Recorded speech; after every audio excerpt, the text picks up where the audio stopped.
told you all in Shadow of War it was only going to get worse, and these shitty, scummy business practices were going to infest more and more games, and it was going to wear me out more and more to the point where I don't care, and any game with this business model will just pretty much be a disqualification and end up on the shit games list, especially as the next one follows the same model as Shadow of War.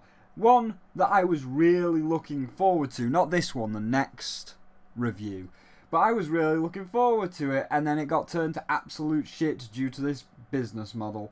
But anyway, back to this one. Let's break this shit show apart. So a quick trip over to the Steam store page, and we can see the crime scene before us.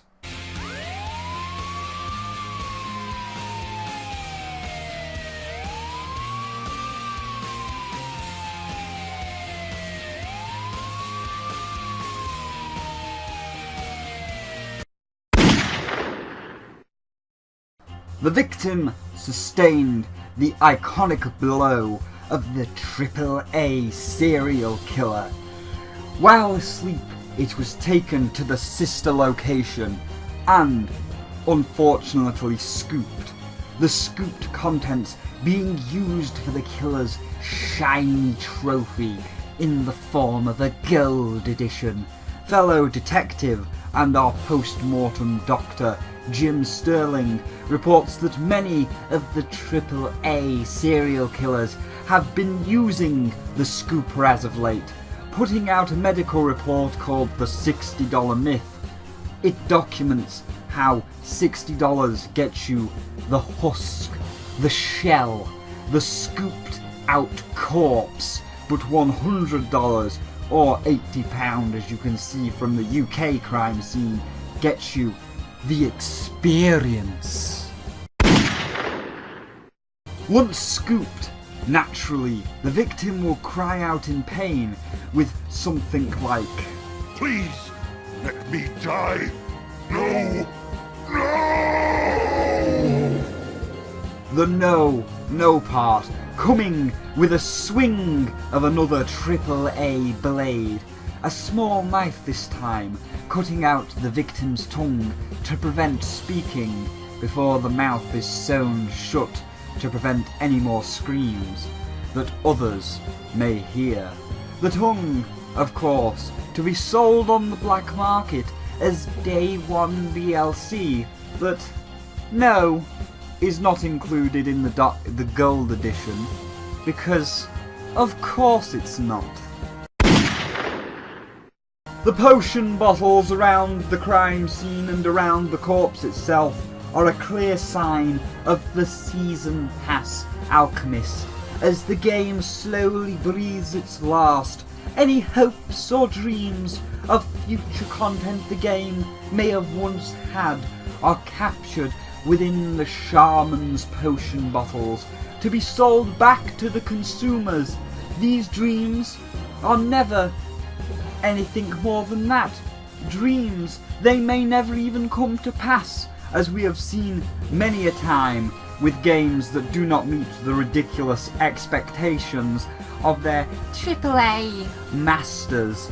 So you're paying for literally fucking nothing. But hey, stump up the green for them hopes and dreams, and dream and hope yourself that you did not throw $20 down the drain, as right now Pennywise is making a mint from all those $20 that were thrown down the drain on season passes that amounted to nothing. Her still truly awaiting her debut in Sonic Forces, she needs something to do while she waits. Resurrected once more by Ubisoft, it was De Novo that did the killing blow, mauling the dying game with her sharp DRM corrupted claws. The sharp claws cut and sliced, causing the game to bleed to death. And now her DRM filled claws puts that virus into the corpse and gets it ready for Ubisoft to carve up what's left of it for other moneyed pals in the industry, bringing this report into the post-death attacks. Fully marked up like a cattle in the slaughterhouse, the freshly dead corpse is put up for auction, each piece going to the highest bidder. The left arm is missing, but the branding upon the stump is the calling card, and it's clear it is the same brand that has locked the boss bombs away in Paladins. Which, Hi-Res, if you're listening, can you please send me a code for that, please and thank you. It is the same brand that is on the left stump, the brand of Twitch Prime, as some costumes in the game are locked behind Twitch Prime, and these costumes cannot be obtained in the game and can only be gotten via Twitch Prime, which the boss bombs aren't in Twitch Prime anymore, they're just left in limbo, so can you throw a couple of codes out there please, Hi-Res, thank you. Continuing on though, during the court hearing, the defendant made this statement in its defence of Twitch Prime and the reason it did it. Throughout development of the Fractured Butthole, we knew we wanted to improve on the content players loved about the Stick of Truth. Watching what Twitch streamers liked to play and how viewers responded was one way we learned what mattered most for our sequel. Thanks in part to folks like you, we knew the Fractured Butthole needed to be the most authentic South Park experience we could create. You want to be able to run around South Park as the new kid and see your customized character in adventures with the other kids. Like streamers, superheroes know that a cool look is half of the superhero battle. So for the Fractured Butthole, we separated stats from your clothes. You can create a hero that reflects the way you want to look without affecting your abilities to win. To that end, I think we have a pretty cool lineup of exclusive content for Twitch Prime members. Yes, because it's not like everybody would want that ability, you fucking... Oh, Ubisoft. Needless to say, the court was not impressed and said Ubisoft was talking bollocks. As for the rest of the body, Ubisoft did the rest of the dirty work to fully and truly make sure this game never had any chance of survival whatsoever. With Denuvo's DRM virus gripping the body, it was nice and easy for Ubisoft to add their own DRM virus to the body in the form of Uplay. But of course, it does not stop there, as now the body flowing with both toxins, the now black and tainted heart of the game was cut out to be sacrificed to the old gods with a dark ritual of carving out even more content for the game and locking it behind U-points. So, if you do not have Uplay or the U-points, the costume is something that the consumer will never ever get. So, you, Tony. And last but not least, at the time of this part 1 of Ubisoft's court hearing, the defendant did not even have the good grace to, at the very least, make it possible to 100% the game. The game with one achievement locked forever for everyone. Now, at the time of this court hearing going public, that issue has been rectified, but nevertheless, Exhibit A shows the potty trained achievement, the basic starting one, and Exhibit B shows the potty trained achievement test with a blood dragon logo. This is a test achievement to make sure all the others are working right. However, the defendant knowingly and willingly left it in, meaning no one could 100% the game. A small minor thing compared to its other crimes of the Season Pass and the Gold Edition, and the like, but one to add to its ever-growing list of crimes. The defendant is pleading innocent on them, but what was left after all its violent attacks? The carving up of the corpse? After all was said and done, how good did the game come out? Not really all that great, Your Honour.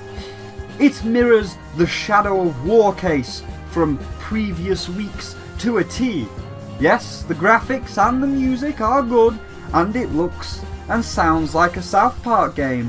One could even make the statement, it feels like I'm playing a South Park episode.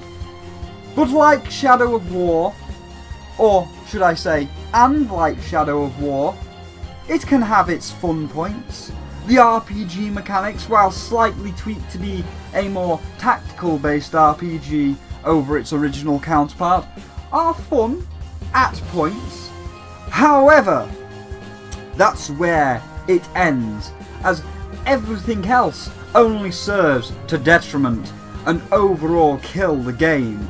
As with Sonic Mania, we have irrefutable evidence that De Novo is having an effect on the game's performance, and when combined her DRM with Uplay's DRM, the game's performance is in the toilet, with many reports of all kinds of bug crashes and even softlocks. Evidence that I would like to save until part 2 of the court hearing, which will be next with Assassin's Creed, where there are even more DRM viruses running through that corpse, to the point where consumers are experiencing high CPU usage and blue screens. So for now, let's just take South Park's DRM, De Novo and Uplay and its performance being in the toilet at face value, as this evidence will come back in part 2 of this court hearing.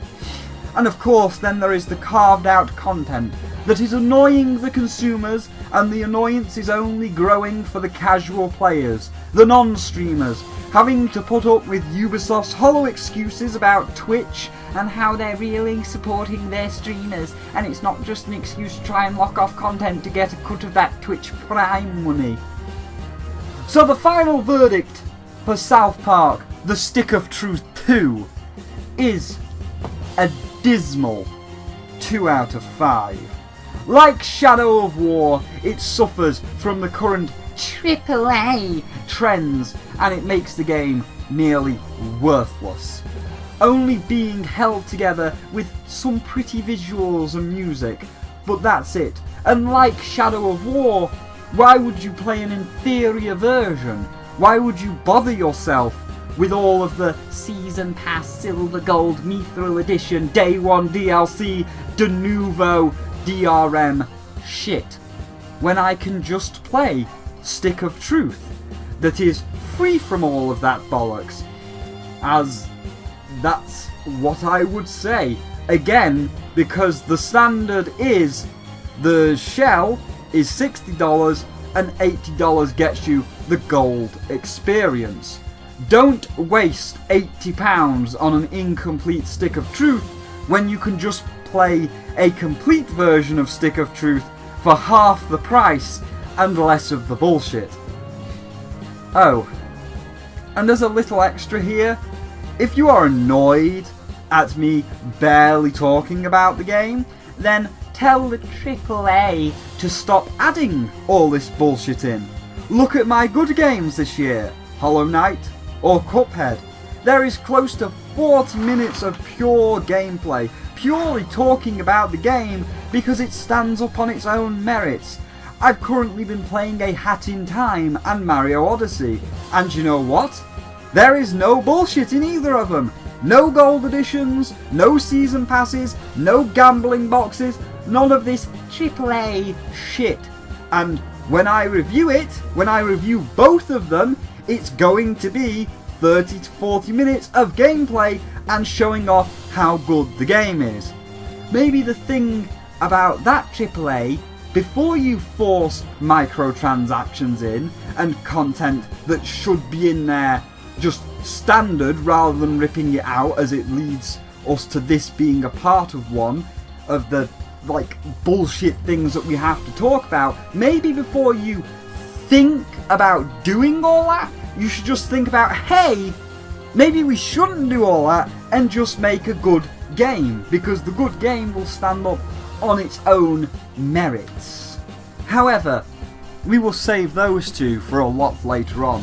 For now, this is the end of the South Park Stick of Truth Fractured Butthole court case. But this is only part one of the hearing, as Ubisoft is not yet finished and we are yet to give the verdict to Ubisoft, as we have got another game, quote unquote, game of theirs, which is going to have its day in court next time.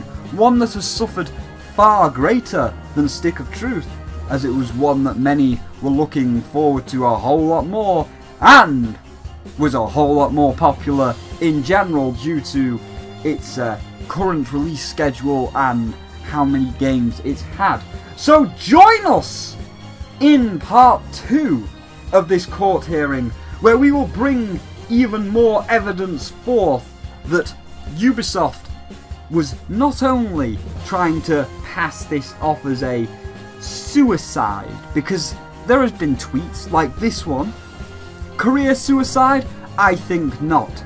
I will show you all irrefutable evidence that Assassin's Creed did not suffer from career suicide, but in fact it was a homicide. The murderer? Ubisoft, with its accomplices, of course. So I will see all of you for part 2 of this court hearing sometime this week. But for now, the court is adjourned.